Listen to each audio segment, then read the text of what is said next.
শুরুতেই তোমাকে একটা কথা বলি, জীবনে কখনো যদি এমনটা হয় যে তুমি কাউকে অনেক বেশি পরিমাণে বিশ্বাস করলে তারপরে ঠকে গেলে, তাহলে দুঃখ পাওয়ার কিছু নেই, মন খারাপ করার কিছু নেই। তার কারণ মানুষের কাছ থেকে ঠকার পরেও একটা আনন্দ উপলব্ধি করা যায়, একটা আনন্দ পাওয়া যায়। হ্যাঁ, শুনতে অবাক লাগলেও এটা বাস্তব। মানুষের কাছ থেকে ঠকার পরেও একটা আনন্দ উপলব্ধি করা যায়, একটা আনন্দ পাওয়া যায়। আর সেটা হলো মানুষ চেনার আনন্দ, প্রকৃত মানুষ চেনার আনন্দ, আপন মানুষ চেনার আনন্দ, সৎ মানুষ চেনার আনন্দ, কাছের মানুষ চেনার আনন্দ। তোমাকে একটা কথা বলি, এই যে তুমি মন খারাপ করো, দুঃখ নাও, কষ্ট নাও, হতাশার মধ্যে থাকো, ডিপ্রেশনে যাও, এত বেশি চিন্তা করো, দুশ্চিন্তার শিকার হও, এই সমস্ত কিছু করে জানি না তোমার কোনো সমস্যার সমাধান আসবে কিনা, জানি না এগুলো তোমার কোনো সমস্যার সমাধান করবে কিনা, তবে এটুকু বলতে পারি, এটা তোমাকে পেশেন্ট বানাতে অনেক বেশি সাহায্য করবে। হ্যাঁ, অনেক বেশি সাহায্য করবে। আর একটা কথা মনে রেখো, এই পৃথিবীর সব থেকে গুরুত্বপূর্ণ কাজগুলির মধ্যে একটি হলো নিজেকে সুস্থ রাখা, নিজে সুস্থ থাকা। আসলে শরীর ভালো থাকলে পৃথিবীতে সমস্ত কিছুই করতে ইচ্ছা হয়, আর যদি শরীর সাথ না দেয় তাহলে সমস্ত কিছুই বৃথা বলে মনে হয়।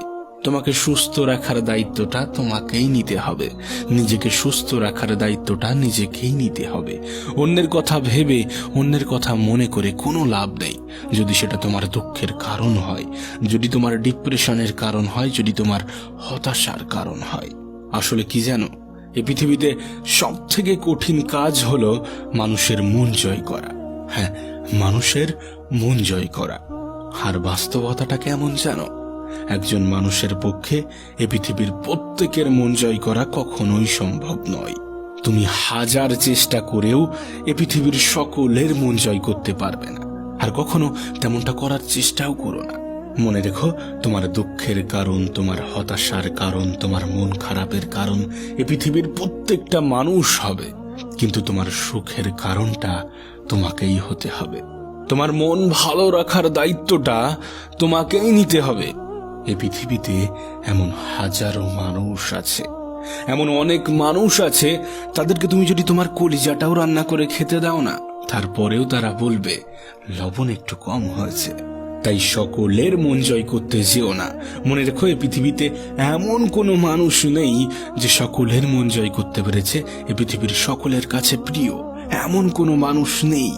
আর বাস্তবতাটা কেমন জানো, যেগুলো আমাদের হাতে আছে সেগুলোকে নিয়ে যেমন কখনোই অবহেলা করা উচিত নয়, ঠিক তেমনই যেগুলো আমাদের আয়ত্তের বাইরে, যেগুলো আমাদের হাতে নেই, সেগুলোকে নিয়ে কখনোই অতিরিক্ত চিন্তা করা উচিত নয়, দুশ্চিন্তা করা উচিত নয়, সেগুলোকে নিয়ে অতিরিক্ত ভাবা উচিত নয়।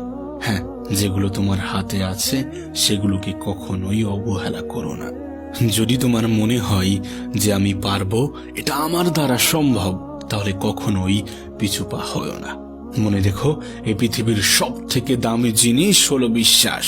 হ্যাঁ, নিজের প্রতি বিশ্বাস। তাই কখনোই নিজের প্রতি বিশ্বাস হারিও না।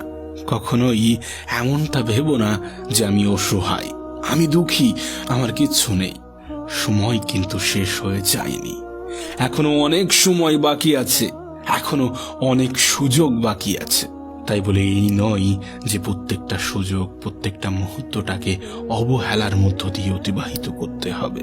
একটা ইন্টারেস্টিং বিষয় কি জানো, আমরা তো জানি যে আমাদের হাতে সময় আছে, কিন্তু আমরা এটা জানি না যে কতক্ষণ আছে। তাই সময় থাকতে সময়ের সঠিক ব্যবহার করো। মনে রেখো, এই পৃথিবীর সমস্ত কিছু একবার চলে গেলেও সেটাকে দ্বিতীয়বার ফিরে পাওয়া যাবে, হয়তোবা দ্বিতীয়বার ফিরিয়ে আনা যাবে, কিন্তু সময় এটা এমন একটা জিনিস যেটা কখনোই ফিরে পাওয়া যায় না। তুমি তোমার গতকালকে কখনোই ফিরে পাবে না, তুমি তোমার গত পরশুকে কখনোই ফিরে পাবে না। তাই সময় থাকতে সময়ের সঠিক ব্যবহার করো। মনে রেখো, তুমি যদি সময়ের মূল্য দাও, তুমি যদি সময়ের গুরুত্ব দাও, তাহলে সময় কখনোই তোমাকে নিরাশ করবে না। কিন্তু তুমি যদি সময়কে হেলায় হারাও, তুমি যদি সময়কে এমন ভাবেই অতিবাহিত করে দাও, তাহলে কখনো প্রতিশোধ নিতে ছাড়বে না। তাই সময় থাকতে সময়ের সঠিক ব্যবহার করো। প্রিয় ভাই আমার, ছোট্ট বোনটি আমার, তোমাকে বলি শোনো, তুমি যদি সঠিক হও তাহলে কাউকে প্রমাণ দেওয়ার দরকার নেই। তুমি যদি সঠিক হয়ে থাকো তাহলে কাউকে প্রমাণ দেওয়ার প্রয়োজন নেই। এই বিষয়ে বিন্দুমাত্র সন্দেহ নেই যে পৃথিবীতে তোমার সঙ্গে এমন অনেক মানুষের পরিচয় হবে, এমন অনেক ভুল মানুষের সাথে সম্পর্ক হবে যারা তোমাকে মিথ্যা বলে দূরে চলে যাবে। তার কারণ এই পৃথিবীতে অনেক মানুষ আছে যাদের প্রধান পরিচয়টাই হলো স্বার্থপরতা। যদি কখনো এমনটা বুঝে যাও যে মানুষটা অনেক বেশি স্বার্থপর, তাহলে তার থেকে নিজের দূরত্ব বজায় রাখার চেষ্টা করো। তার কারণ এদের প্রধান লক্ষ্যই হলো মানুষকে কষ্ট দেওয়া, মানুষকে দুঃখ দেওয়া। তোমাকে আবারও বলবো, তোমার মন ভালো রাখার কারণটা কিন্তু তোমাকেই হতে হবে। তোমার সুখের কারণটা তোমাকেই হতে হবে। শোনো, অন্যের কাছে কখনোই নিজেকে সঠিক প্রমাণ করার কোনো প্রয়োজন নেই, নিজেকে সঠিক প্রমাণ দেওয়ার কোনো প্রয়োজন নেই। তুমি কতটা ঠিক অথবা কতটা ভুল সেটা নিজের কাছে প্রমাণ দাও। অন্যের কাছে প্রমাণ দেওয়ার কোনো প্রয়োজন নেই, কোনো দরকার নেই। তার কারণ এক শ্রেণীর মানুষ তো আছেই, তুমি ঠিক হলেও ওরা তোমাকে ওই ভুলটাই বলবে, তোমাকে টেনে ধরে নিচে নামানোর চেষ্টা করবে। তোমার কাছে অনুরোধ করব, যদি তুমি ঠিক হয়ে থাকো, যদি তুমি সঠিক হয়ে থাকো, তাহলে চুপচাপ অপেক্ষা করো। দেখবে মনের মধ্যে একটা সততার অনুভূতি অনুভব করছো। এটা তো নতুন কিছু নয়। স্বার্থের এই পৃথিবীতে স্বার্থপর মানুষের অভাব থাকবে না, এটাই স্বাভাবিক। শোনো, কেউ তোমাকে জায়গা করে দেবে না, কেউ কাউকে জায়গা করে দেয় না। নিজের জায়গাটা নিজেকেই করে নিতে হয়। তাই তোমার জায়গাটা তোমাকেই করে নিতে হবে। কে কি বললো, কে কি ভাবলো, তাতে কোনো যায় আসে না। লোকে কি বললো, লোকে কি ভাবলো, তাতে কি কোনো যায় আসে? তাতে কোনো যায় আসে না। সুতরাং ভেবো না, মানুষকে দেখানোর জন্য কোনো কাজ করতে যেও না। এমনকি তুমি যদি কখনো কোনো দান করে থাকো, তাহলে সেটা মানুষকে দেখিয়ে করো না, নিজের মন থেকে করার চেষ্টা করো। ভিতর থেকে একটা শান্তি, একটা স্বস্তি, একটা খুশি অনুভব করবে। একটা কথা ভুলে যেও না, যখন কেউ কারো নিন্দা করে, তখন যে নিন্দা করছে তার চরিত্র সম্পর্কে জানা যায়, যার নিন্দা করছে তার সম্পর্কে নয়। আর হ্যাঁ, এই পৃথিবীর সকলেই কিন্তু সমালোচিত হওয়ার যোগ্যতা রাখে না। সমালোচিত তারাই হয়, সমালোচনা তাদেরকেই করা হয় যারা হয় সফল হয়ে গিয়েছে, অথবা সফল হতে চলেছে, অথবা সফলতা পাওয়ার মতো চিন্তা ভাবনা রাখে, জীবনে বড় কিছু করার মতো চিন্তা ভাবনা রাখে। সুতরাং তোমাকে নিয়ে সমালোচনা হবে, এটাই স্বাভাবিক। হ্যাঁ, এটাই স্বাভাবিক।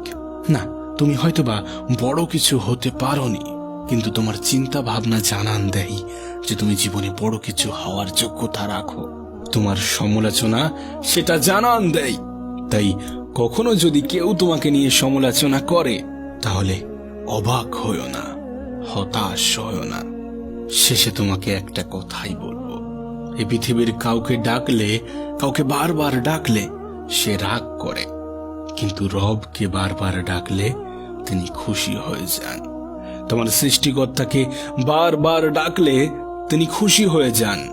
তাই নিজের খারাপ সময়ে, নিজের দুঃখের সময়, নিজের হতাশার সময়, নিজের মন খারাপের সময়, খারাপ পরিস্থিতিতে না, কোনো মানুষের নয়, তোমার সৃষ্টিকর্তাকে স্মরণ করো, এই পৃথিবীর পরিচালককে স্মরণ করো।